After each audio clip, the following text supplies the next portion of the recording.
Hello friends, welcome to my channel. सामान्यतया workout गर्दै तपाईहरुसँग जोडिने प्रयास गर्दैछु र आज पुनः एउटा अनबक्सिङ भिडियोको साथमा उपस्थित भएको छु। ड्रइङ पारेकहरूले अति नै रुचाएको यो प्रोडक्ट एक्सपी पेन डेको प्रो एमडब्ल्यू को अनबक्सिङ गरेर देखाउँदैछु। केही समय पश्चात त्यसको अनबक्सिङ देख्नुहुनेछ।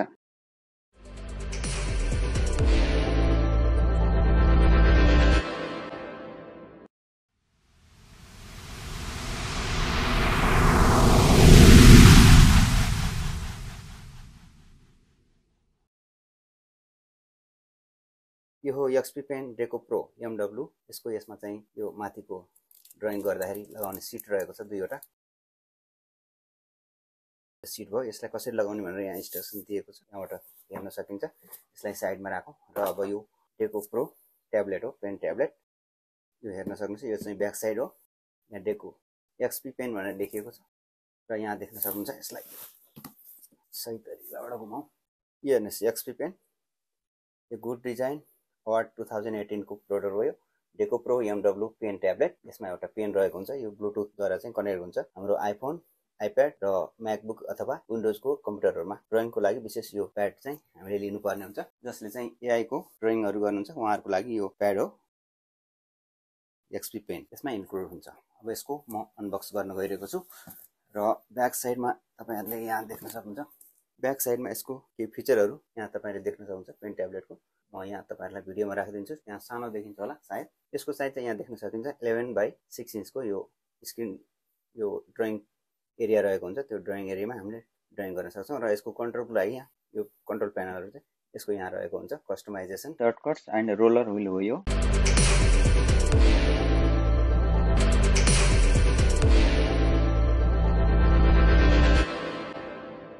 र यसलाई म अनबक्स गर्छु। यसको लागि यहाँबाट यो र्याप चाहिँ हटाउनु पर्ने हुन्छ। ओपन गर्नको लागि मैले यसलाई यो र्याप चाहिँ यसरी हटाएँ। र्याप हटिसक्यो। अब म यसलाई खोल्न गइरहेको छु। लगभग 2.5 किलोको वेट बराबरको रहेको छ यो ट्याब्लेट। हेर्नुस्, यो हेर्नुस्, यसलाई म यहाँ राखौँ। यसलाई यहाँ साइडमा राखिदिन्छु र यहाँ हेरौँ, यसले प्लास्टिकमा र्याप गरिएको छ। यहाँबाट यसलाई निकाल्न सकिन्छ। यसमा चाहिँ अरु के आउँछ भनेर यहाँ एउटा देख्न सकिन्छ। यो एसेसरिजहरुमा यो बक्स रहेको छ।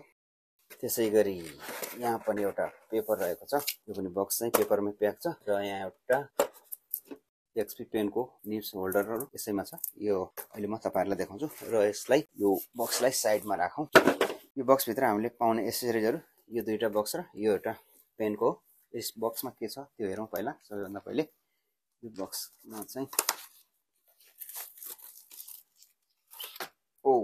वारेन्टी कार्ड रहेको छ यसमा र एउटा माइक्रो यूएसबी हब रहेको छ। USB A to micro USB यो एउटा हब रहेको छ र यो चाहिँ ड्रइङको लागि एउटा हामीलाई ग्लोभ्स चाहिने हुन्छ, दुईवटा औँलाको लागि। यो हाम्रो ट्याबमा चाहिँ हाम्रो हातले टच नहोस् भन्ने हिसाबले। र यो चाहिँ वारेन्टी कार्ड हो, क्विक गाइड, एक्सपी पेनको वारेन्टी पोलिसी कार्ड। अर्को एउटा क्विक गाइड, यहाँ पनि यसको बारेमा सबै कुराहरु लेखिएको छ।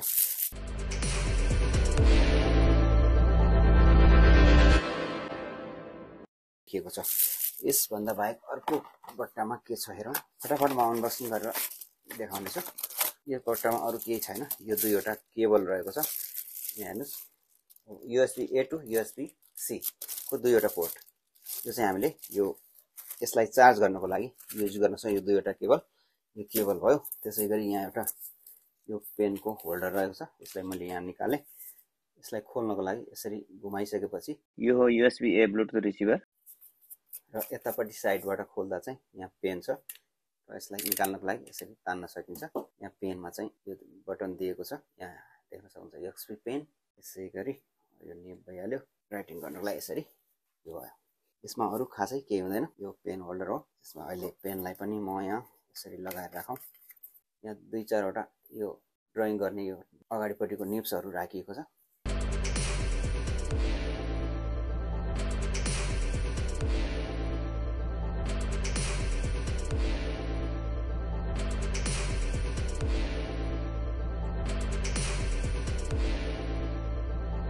र यो ड्रइङ प्याड, यसलाई खोल्नको लागि चाहिँ यहाँ यो र्याप गरेको प्लास्टिकको यहाँबाट यसलाई हटाउनु पर्ने हुन्छ। ल यो र्यापलाई पनि मैले हटाएँ।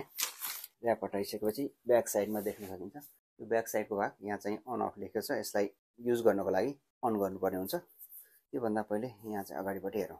यहाँ चाहिँ यो ड्रइङ एरिया, यहाँ यो ब्राकेट 4वटा ब्राकेट दिएको छ। त्यसभन्दा भित्रको भागमा चाहिँ हामीले ड्रइङ गर्न सक्छौँ। यसको फिनिसिङ चाहिँ एकदम राम्रो रहेको छ। यसरी यो गइसकेपछि यहाँबाट अलिकति कर्भ हुँदै तल झरिएको यो सेपमा यहाँ चाहिँ यो गोलो यो एडजस्ट गर्ने कन्ट्रोलर, त्यसपछि यहाँ 4वटा, यहाँ माथि 4वटा यो चाहिँ बटनहरू रहेको छ।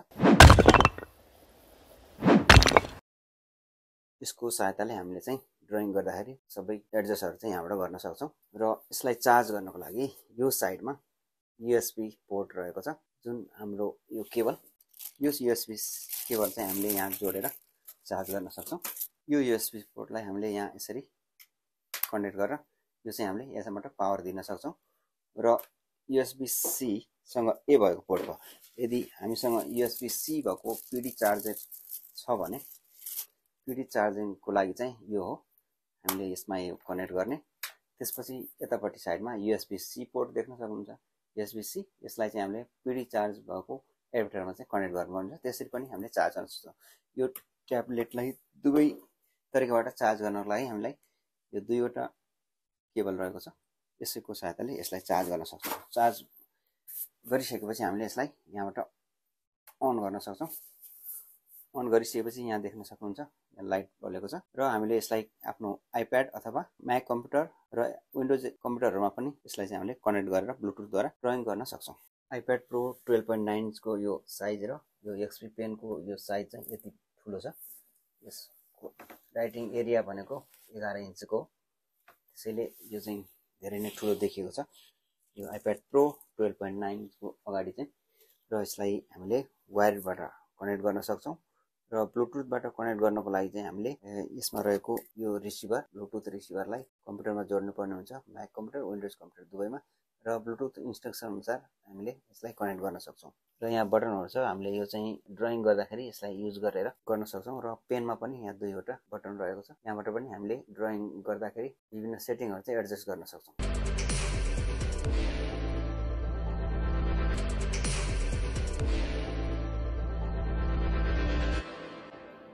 अब मैले यसलाई चाहिँ वायरबाट मेरो आइप्याड र यो एक्सपी पेन ट्याब्लेटमा चाहिँ कनेक्ट गरिसकेको छु। कनेक्ट भइसकेपछि यो सर्फेसमा चाहिँ हामीले गए पनि यहाँ एउटा पोइन्ट देख्न सकिन्छ, यो माउस पोइन्टर। यहाँबाट चाहिँ हामीले चलाउन सक्छौँ। र यो साइडको यो गोलो रिङ चाहिँ यसरी घुमाउँदाखेरि यसरी फोटोहरू चाहिँ ओपन भइरहेको छ भने खोल्न सक्छ। यो स्क्रोलिङ भयो। त्यसै गरी कुन फोटो खोल्ने हो त्यसमा हामीले यसरी ट्याप गरिसकेपछि यो फोटो चाहिँ खुल्यो। खुलिसकेपछि फोटोलाई मिनिमाइज गर्न सकिन्छ र यसरी स्क्रोलिङ हुन्छ। र यो फोटो खोल्यो, यो भिडियो भयो, यो भिडियोलाई पनि यसरी स्क्रोलिङ गरेर तलमाथि गर्न सकिन्छ। यो भिडियो स्क्रोलिङ भयो। यो चाहिँ पेनले यहाँ टच गर्दाखेरि यहाँ चाहिँ लाइट बल्छ। यो 4वटा कर्नरमा यो एरियाभित्र चाहिँ हामीले ड्रइङ गर्न सक्छौँ। ड्रइङ चाहिँ हामीले म्याकको स्क्रिनमा अथवा आइप्याडमा यसको सफ्टवेयर इन्स्टल गरेर त्यसबाट हामीले ड्रइङ गर्न सक्छौँ। र यसको यो युज गर्ने चाहिँ यहीँबाट हो। यो सबै यहाँबाट। अहिले यो रातो बत्ती बलिरहेको छ, यसलाई मैले निकालिदिएँ भने यो अब निलो बत्ती बल्छ, ब्लिङ्क भइरहेको छ। यो चाहिँ कनेक्टेड छैन भनेको छ। यो चाहिँ अब कनेक्ट भयो। कनेक्ट भएपछि रातो हुन्छ। रातो भइसकेपछि यो पेन लगेपछि यो बल्छ। हातले गर्दाखेरि हुँदैन। हेर्नुहोस्, पेन लगिसकेपछि यहाँ चाहिँ यो एरियामा चाहिँ सेत हल्का व्हाइट देख्न सक्नुहुन्छ। र साथीहरू, यो बाहेक यो प्रोडक्टको सम्पूर्ण जानकारी यसको अफिसियल वेबसाइटमा गएर हेर्न सक्नुहुन्छ। अन्तमा यो प्रोडक्टको प्राइस कति पर्छ भन्ने तपाईहरुमध्ये कतिको जिज्ञासा रहन सक्छ। त्यसैले तपाईहरुको जानकारीको लागि स्क्रिनमा यसको जापानमा र अमेरिकामा पर्ने मूल्य राखिदिनेछु। किनकि यो प्रोडक्टको निर्माता कम्पनी मेड इन चाइना भए पनि म्यानुफ्याक्चर डिजाइन भने क्यालिफोर्नियाले गरेको हो। साथीहरू, तपाईहरुले अहिले हेर्नुभयो डेको प्रो एमडब्ल्यू सिरिजको ड्रइङ प्याड।